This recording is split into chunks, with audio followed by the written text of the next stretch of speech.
मकर संक्रांति है, सभी लोग बाल्टी में तिल्ली डाल डाल के नहीं रिया होगा। पानी में तिल डालते ना, थोड़ी सी तिल्ली डालेंगे फिर नहाएंगे। उसका फल क्या है? तिल शनि का प्रभाव देता है। जिस पात्र में तिल को डाला जाता है, मकर संक्रांति के दिन उस जल से जो स्नान करा जाता है, केवल शनि का भाव इतना प्रबल होता है कि सारे ग्रह शनि के अनुकूल होकर उसको अनुकूलता प्रदान करना चालू कर देते हैं। एक मकर संक्रांति पर मात्र तिल के, इसलिए कई लोग तिल का उपटन भी करते हैं, कोई लोग तिल डाल के नहा लेते हैं। तिल का महत्व है। संपूर्ण भारत की भूमि पर, संपूर्ण विश्व में मकर संक्रांति महोत्सव मनाया जाएगा। अपने अपने घरों में रहकर लोग इस पावन उत्सव को खिचड़ी, लड्डू, तिल का गुड़ और कुछ दान,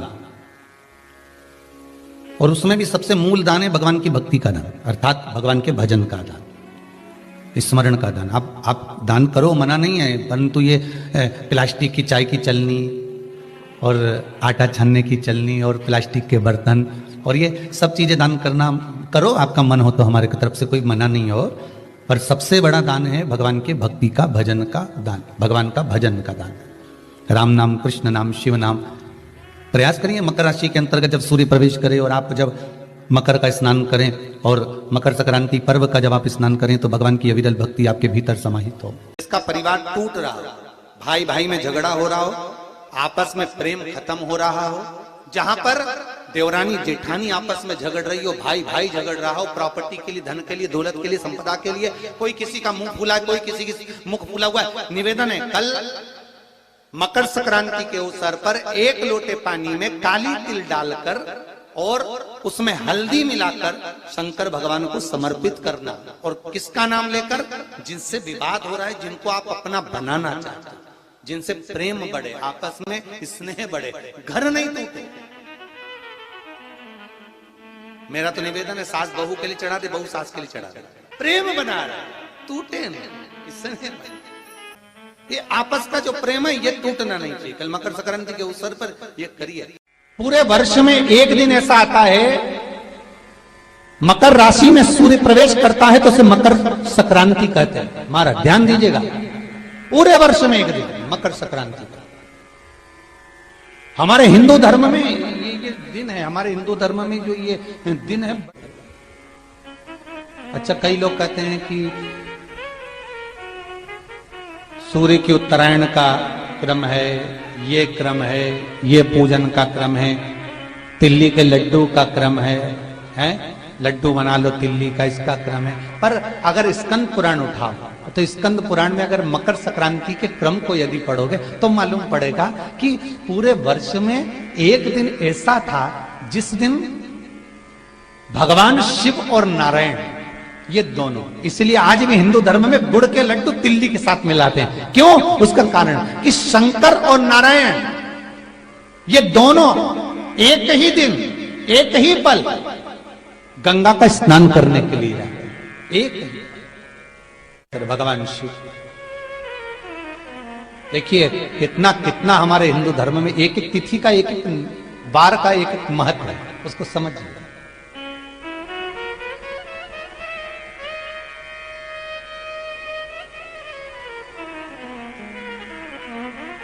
माता लक्ष्मी, भगवान नारायण और भगवान शिव को स्नान के लिए गुप्त रूप से झांकती है।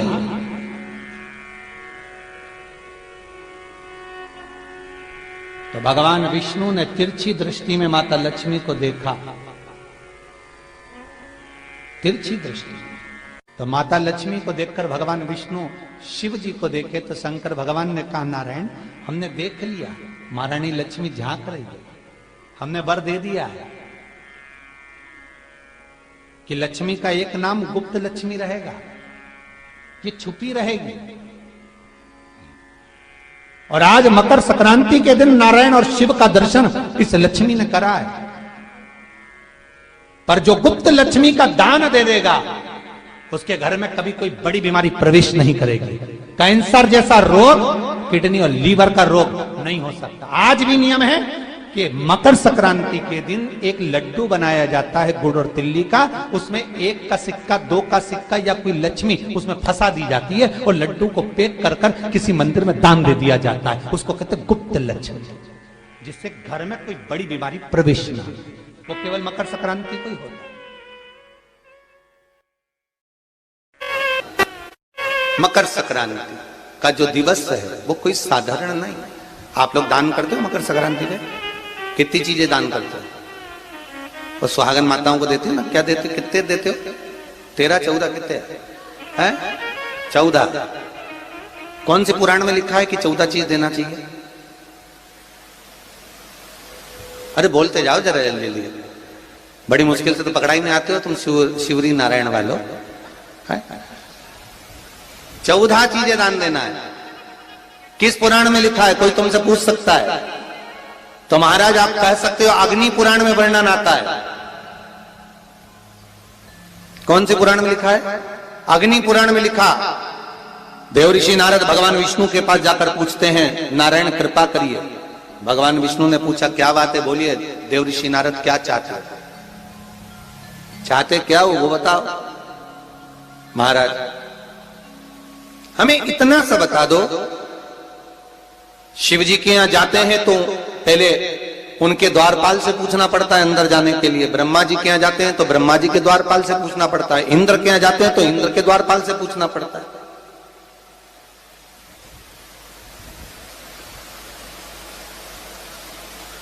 हम जितनी भी जगह जाते हैं तो कोई ना कोई द्वारपाल से हमें पूछना पड़ता है अंदर जाने के।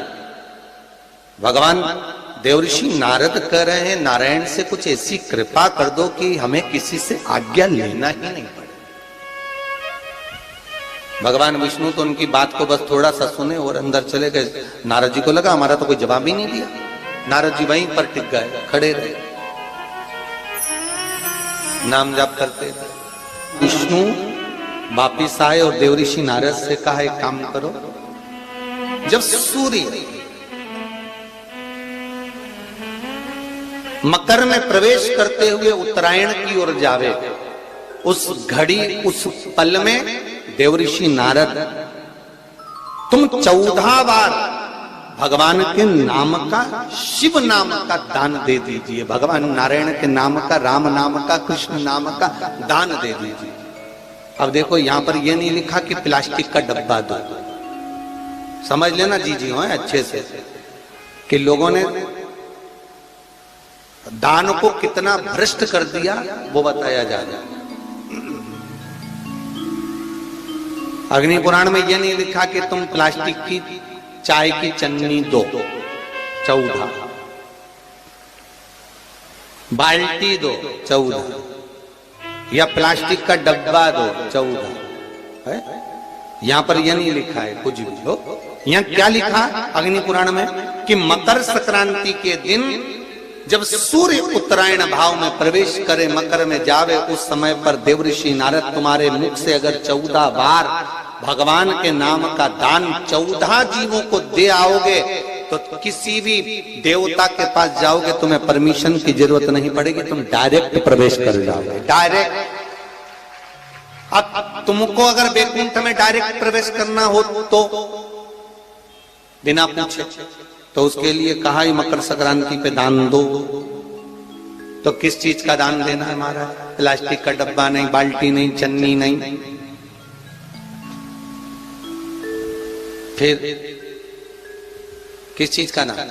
तो कहा अगर देवर्षि नारद आप दान दे रहे हो तो 14 नाम का दान दीजिए। 14 जीवों को नाम का दान दे दो, भगवान के नाम का भजन करो। और अगर संसार के लोग दान दे तो किस चीज का? तो के अन्न से बड़ा कोई दान।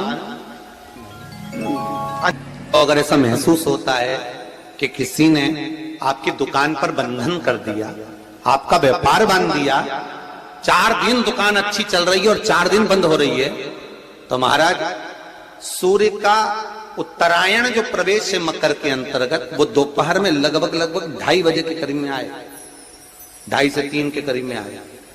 तो निवेदन करूंगा मैं आपको ऐसा लगता है कि आपका व्यापार 4 दिन अच्छा चल रहा है, फिर गिर रहा है, फिर चल रहा है, फिर नीचे आ रहा है, तो जब मकर राशि के भीतर सूर्य प्रवेश करेगा 2:30 के लगभग में आएगा, शायद दोपहर में 2:30-3 बजे के करीब में प्रवेश करेगा, तो आपको ऐसा लगे या किसी की तबियत थोड़े दिन अच्छी हो रही है, फिर गिर रहा है, फिर अच्छी हो रही है, फिर बेकार हो रही है, फिर अच्छी हो रही है, फिर बेकार हो रही, दवाई खा रहे हो नहीं लग रही, तो आप जब मकर राशि में सूर्य प्रवेश करे, कल मकर संक्रांति के दिन उत्तरायण जब सूर्य के भाव प्रवेश करे महाराज, दोपहर में 2:30-3 बजे के करीब में प्रवेश कर जाएगा इतनी बजे, तो प्रयास करना थोड़ी सी काली तिल्ली लेना महाराज जी, उसमें एक बमूल का कांटा लेना, काली तिल, बमूल का कांटा और किसी भी वृक्ष की 5 पत्तियां लेना महाराज, उसको लेकर अपने दुकान में व्यापार में या जिसको औषधि ना लग रही हो, जिसका स्वास्थ्य गड़बड़ हो रहा महाराज, उसका स्पर्श कराकर या 21 बार उस पर से उतार कर,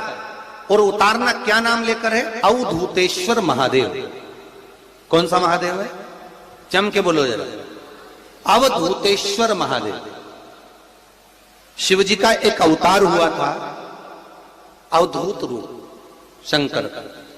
शंकर भगवान के उस क्रोध को, भगवान शिव के उस क्रोध को ब्रह्मा जी ने घोड़े का रूप दे दिया था और घोड़े को समुद्र में डाल दिया था, उस घोड़े से जलंधर हुआ था, फिर जलंधर का विवाह वृंदा से हुआ था। अर्थात शास्त्र कहता है कि अवधूतेश्वर महादेव का जो रूप है वो रोग का निवारण करने के लिए, व्यापार की वृद्धि को आगे बढ़ाने के लिए। आप लोगों ने कहीं कहीं देखा होगा, किसी किसी के ऑफिस में देखा होगा कि वास्तु शास्त्री कहते हैं कि दौड़ते हुए घोड़े का फोटो लगाओ।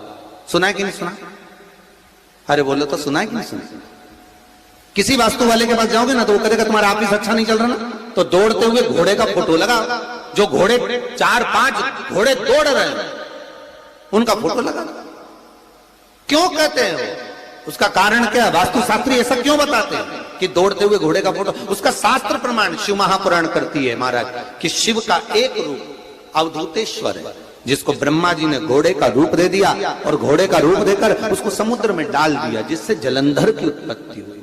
तो अगर मान लो अगर प्रॉब्लम चल रही है, व्यापार में दिक्कत आ रही है, व्यवसाय में तकलीफ आ रही है, या किसी ना किसी रूप में कोई ना कोई कष्ट आपको लग रहा है, तो अवधूतेश्वर महादेव का नाम लेकर काली तिल्ली, वृक्ष की पत्ती और एक बमूल का कांटा लेकर, और आप दुकान में से उतार लो चाहे शरीर पर से उतार लो, उसको ले जाकर किसी भी चौराहे पर उसको पटक दीजिए।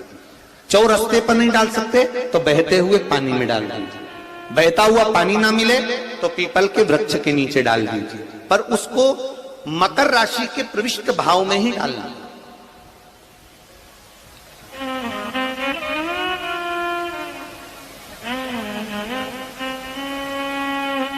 प्रविष्ट भाव। हमारे हिंदू धर्म में जितने भी त्योहार आते हैं ना, ये त्योहार कोई साधारण नहीं होते। हमारे हिंदू धर्म में जितने भी त्योहार हैं ये कुछ ना कुछ हमें सुख का भान कराते। एक भी त्योहार ऐसा नहीं है हिंदू धर्म का जो कि खाली जाए, बस हम उससे दूर रहते हैं, हमें आता नहीं है, बस एक साधारण भाव में हमने त्योहार मना लिया, पर उसका महत्व हम समझें, उसको जाने कि उसकी महत्वता क्या।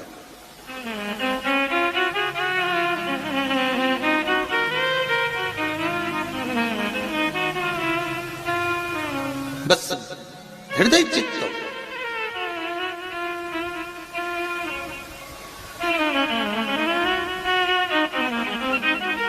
कोई किसी व्यक्ति ने मालूम पड़े कोई भूमि पर कब्जा कर लिया और नहीं छोड़ रहे, तो उसके लिए भी कल का दिन बड़ा महत्वपूर्ण है महाराज। उसके लिए भी कल का दिवस बड़ा महत्वपूर्ण है महाराज।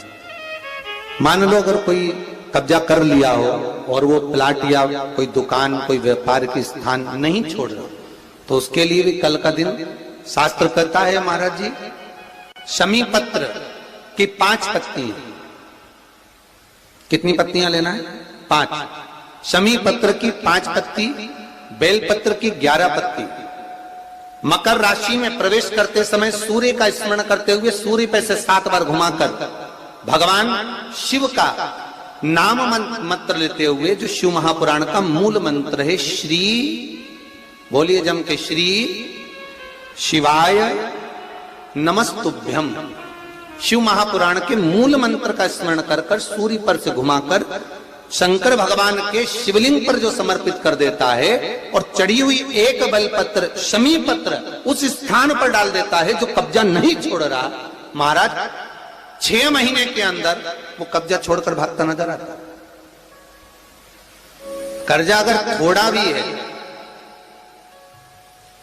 और थोड़ी भी मात्रा का अगर कर्जा है तो उस कर्जे को चुकाने का प्रयास करें,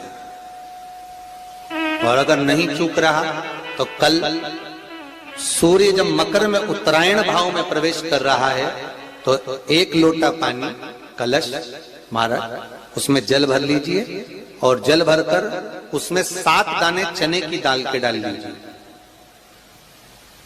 7 दाने चने की दाल के डालकर उसमें थोड़ा सा कुंकू रौली थोड़ी सी इसमें डाल लीजिए। 3 शमी पत्र 1 बेलपत्र उस जल के अंदर डाल लीजिए महाराज, और डालकर सूर्य नारायण भगवान को दर्शन करते समय, जल छोड़ते समय उत्तर की ओर, आपके घर से जब उत्तर का जो भाग हो उस ओर जल का भाग थोड़ा सा छोड़े।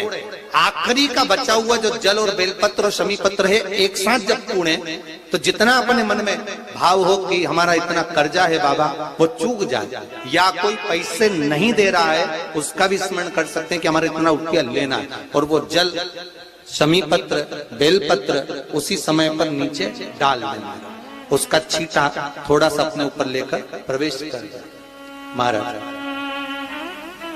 ज्यादा से ज्यादा 5 महीने 6 महीने कहीं ना कहीं बाबा इससे कृपा कर देता है, कोई सहयोग, कोई धन, कोई संपदा, कोई व्यापार ऐसा बना देता है कि पैसा हाथ में आता है और कर्जा चूक जाता है। ये बाबा ही। और एक बात का याद रखना, हमें किसी से लेकर नहीं देना कर्जा, भगवान से ये निवेदन करना है हमको कि बाबा हमको ऐसा व्यापार दे, ऐसा धन हमारा खुद का दे जिससे हम अपने पैसे से कर्जा चुका। मालूम